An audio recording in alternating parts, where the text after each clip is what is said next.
Hi, Dr. Keith again for Third Age Wisdom, talking about inflammation.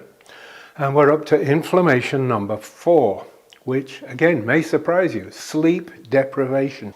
It's a seriously common cause of systemic inflammation. If you don't get enough sleep, your health suffers in all kinds of ways. But these different pathways are nearly all inflammatory pathways. So it's very important. And those that don't get enough sleep, 6 or 7, 7 and 8 hours is reckoned to be enough. 5 or 6 hours is not. Then you go into a condition that we call sleep deprivation. And there's all hell breaks loose in terms of health, inflammation just being one of those things.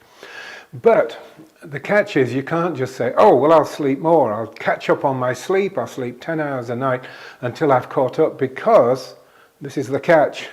Too much sleep is also highly inflammatory.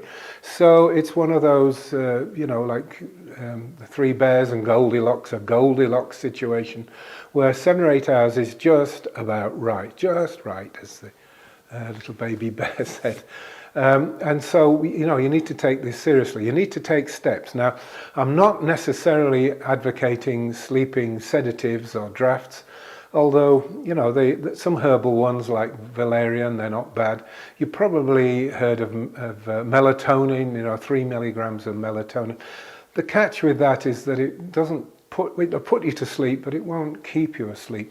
I think L-theanine is probably better, because that relaxes you down into a nice theta state. And 5-hydroxytryptamine, that's another good one.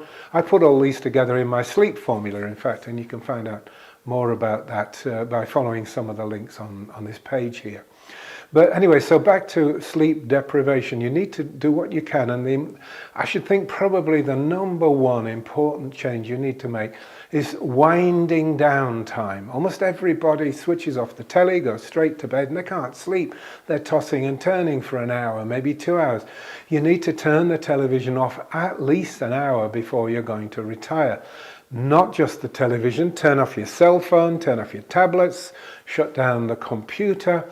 All this electronic noise and things that, grab your attention and keep your mind occupied, well, stirred up, never mind occupied. Overstimulated is probably the right expression these days. So in other words, you mustn't take your cell phone to bed with you. Turn the damn thing off and leave it downstairs in the kitchen. You don't want to be anywhere near a device like that when you're trying to sleep. And you'll find that the benefits are, the benefits that you reap are very considerable. So take care, sleep plenty, get enough hours, and if you're having real struggles, you need to speak to a sleep specialist. They'll put some electronic equipment on you to wear for the whole night, and they do what's called sleep architecture. They can tell whether you keep waking up, whether you've got snoring difficulties, breathing difficulties. Sometimes sleep apnea is a condition where the person keeps, it's like when you listen to them, like they forget to draw a breath, and they may go 30 seconds and then suddenly go and breathe in and carry on as normal. That's a very dangerous, destructive state. It's associated with heart attacks, blood pressure, strokes. You wouldn't believe what trouble can follow from lack of sleep. So you take care. Make sure you don't suffer from sleep deprivation, otherwise you'll suffer from inflammation.